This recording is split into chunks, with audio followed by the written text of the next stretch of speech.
Ahoy Buccaneers and Buccarinas! My name be Captain Yugioh and welcome back to another wonderful little video of mine here today. So, I figured I'd just take it a little easy this time around. I've been having to do a whole lot of stuff with regards to like Hearthstone and Overwatch, so today I'm just gonna focus on talking about my favorite summoning mechanics, or rather my favorite monster card types in Yu-Gi-Oh! So, before anything else, don't forget to like the video, comment down below, subscribe to the channel, ring the bell for notifications. We do Overwatch videos on Tuesdays, Hearthstone videos on Thursdays, and Yu-Gi-Oh! Videos every single Friday. So, let's talk about monster card types. Obviously there's a large variety of different monster card types, and a lot of them tend to be centered around specific summonings, or summoning types within the game of Yu-Gi-Oh!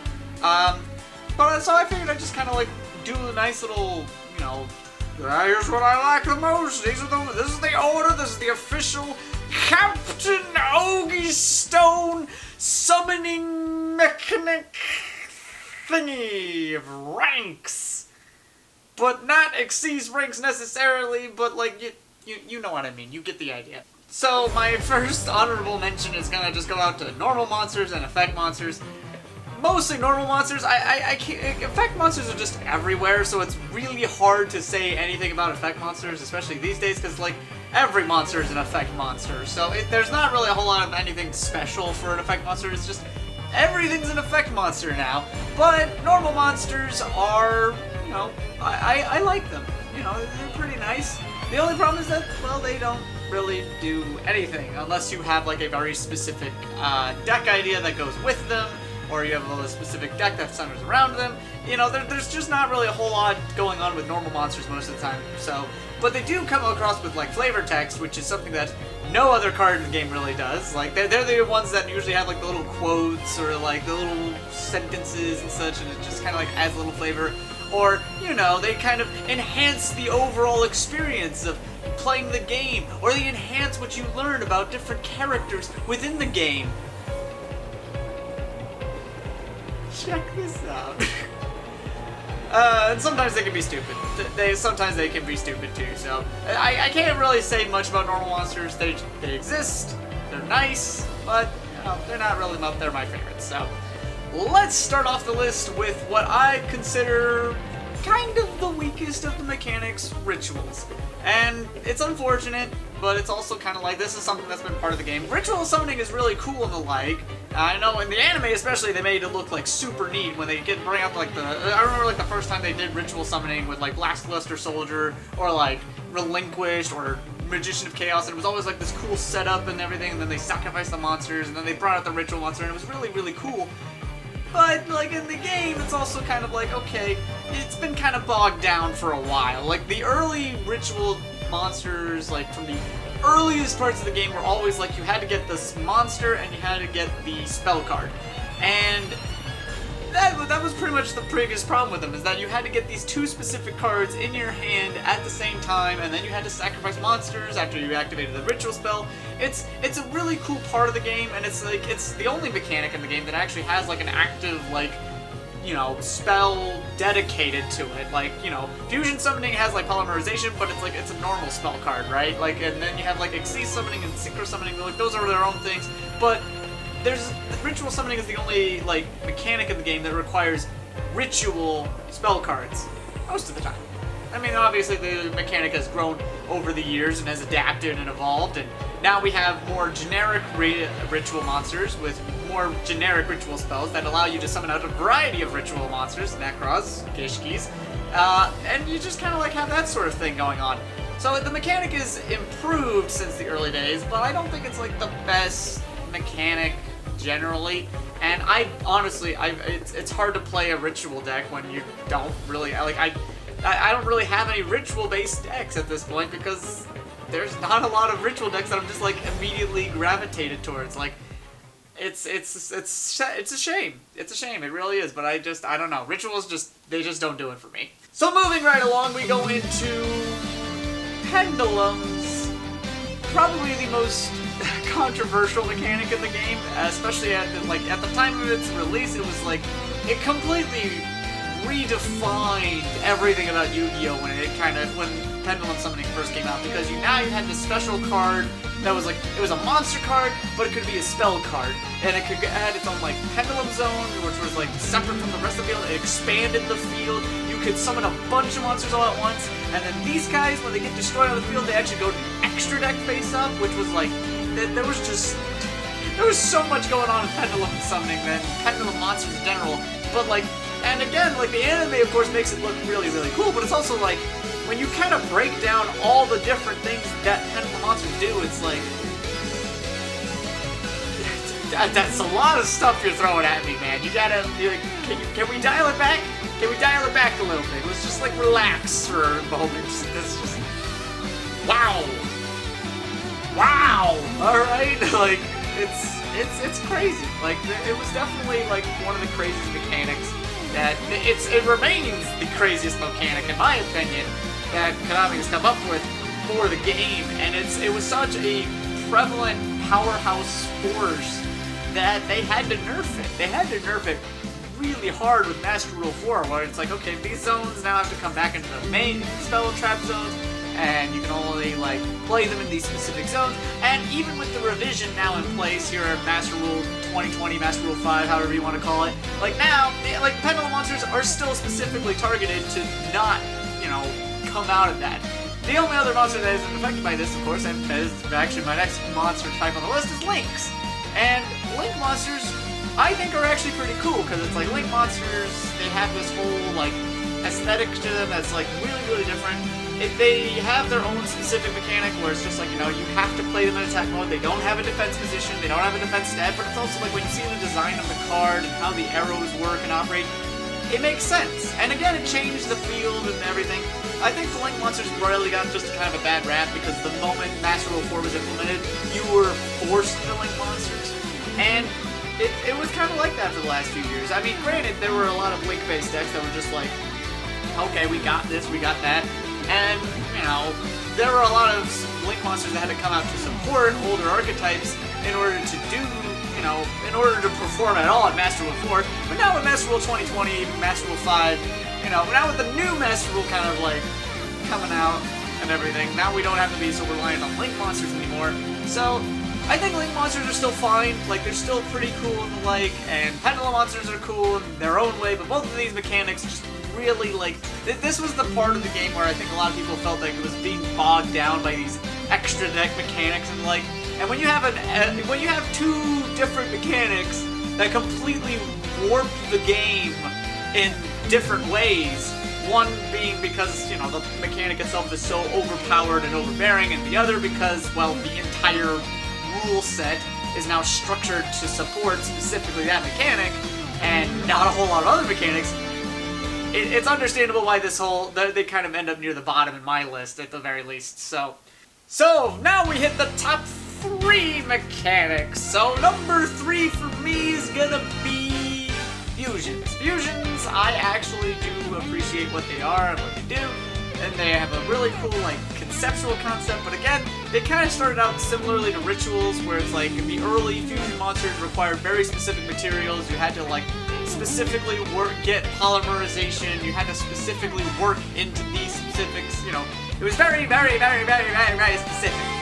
But when GX came around, the whole fusion mechanic got, like, updated, essentially, which is something that the ritual mechanic also probably should have gotten, like, some similar kind of update, but, like, at that time, too, which they didn't really until, like, I think Gishki's was, like, the first thing for ritual, but in any case, the whole point is, fusions, by the time GX came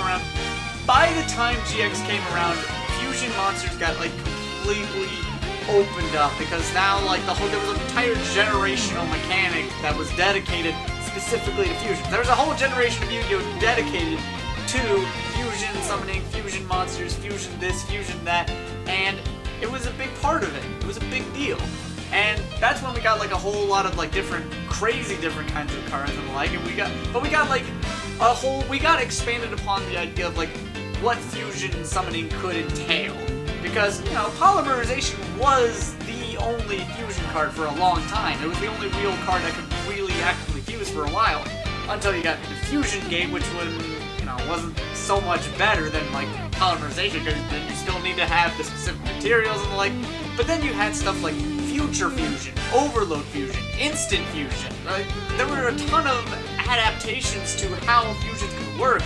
You had contact fusion, as a mechanic with the gladiator beasts and the neo spations and all that.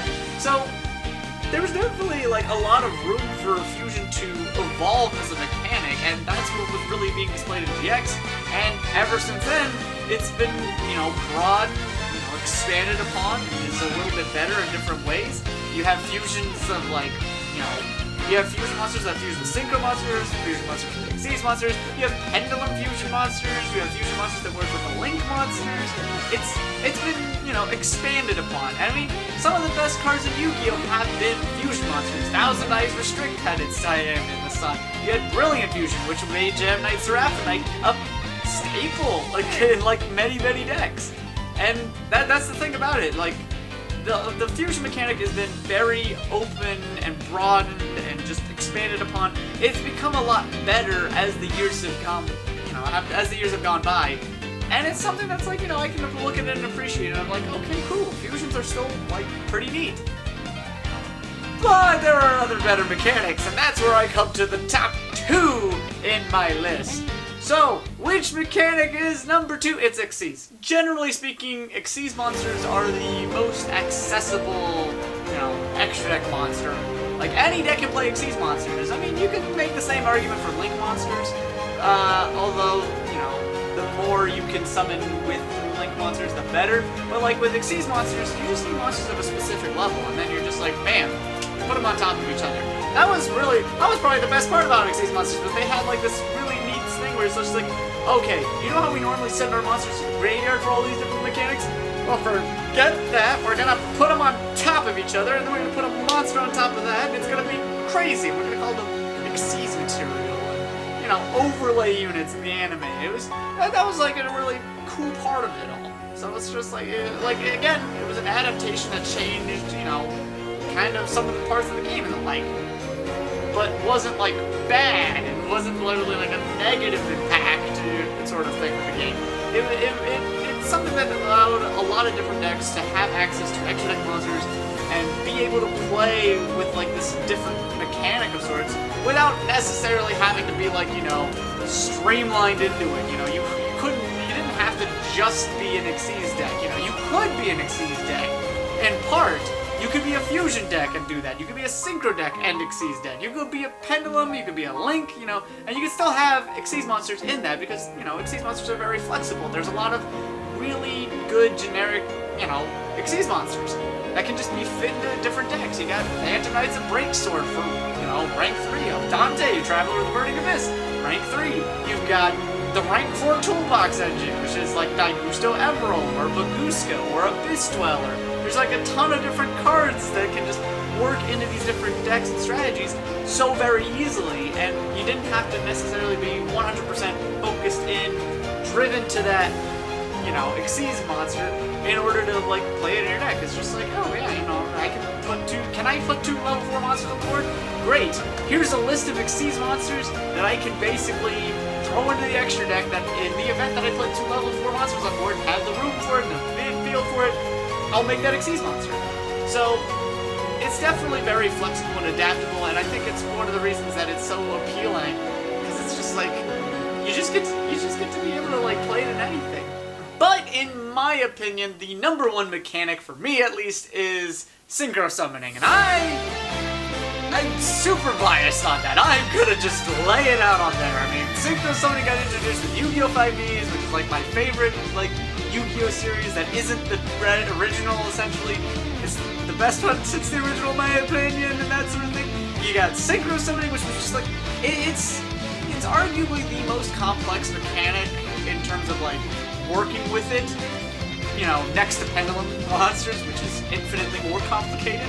Like with Synchro summoning, you have to have a tuner monster and a non-tuner monster, or you had to like, you know, some variation off of that. Maybe you had to have like 2 tuners or 2 or more non-tuners and the like, depending on the Synchro monster you got. But you just had to add up a bunch of levels together, and then you got like a really big monster with a really big level, and usually a really big effect as a result. You didn't need polymerization, you didn't need a ritual spell, you didn't need any of these different things. At the time, Synchro Summoning was so cool. And then you had like this really cool white card border, which is like, Xyz monsters are pretty cool, because it's just like, oh, you got like this little black galaxy thing. And Link monsters, oh, they got the little blue hexagonal, like, digitized background sort of thing. But like Synchro monsters, they were the first cool card to come into the game since like anything else. They were like, and you had like that whole white stock sheet of just like, I don't know, there was so much to like about it. I think the aesthetic is cool, a lot of the Synchro monsters are cool, the whole Synchro Summoning mechanic is cool. I like tutor monsters that are just kind of like, you throw them into a deck and you be able to Synchro Summon, and then BAM! You suddenly have Synchro monsters in your deck, and it's... I could go on and on and on all day about Synchro Summoning. It's just like, I love it. I love it so much. How can you not? It's like the perfect mechanic, I think, in just terms of design, because you just gotta like, you still are required to have like specific cards, but they didn't have to be like one very specific card. You just had to like do it within a certain set of, you had certain rules about like what tuners and non-tuners you could use, but that was based on the Synchro monster in particular, and you still had to like, you could still build a deck around it, and you could still use it. And then of course there's the whole Synchro Span era, which, I mean, let's not even get into that. Some of the coolest cards in the game are Synchro monsters. Stardust Dragon, Trishula, like, shooting Quasar Dragon, Red Dragon Archfiend in every single iteration he's got going on, Ultimaya Zulkin's big brother. Like, there's just so many cool different, like, Synchro monsters. It drives me nuts, man. Love Synchro Summoning. So cool. So, that's pretty much my general list of, like, best card types in Yu-Gi-Oh! In my opinion. In that order. What do you guys think? Let me know about this list down in the comments below. Subscribe, all that jazz, do stuff, keep up with me. And next time, well, I don't know. We'll see what we got going on next time. I might have some crazy ideas going on. I'm so clever.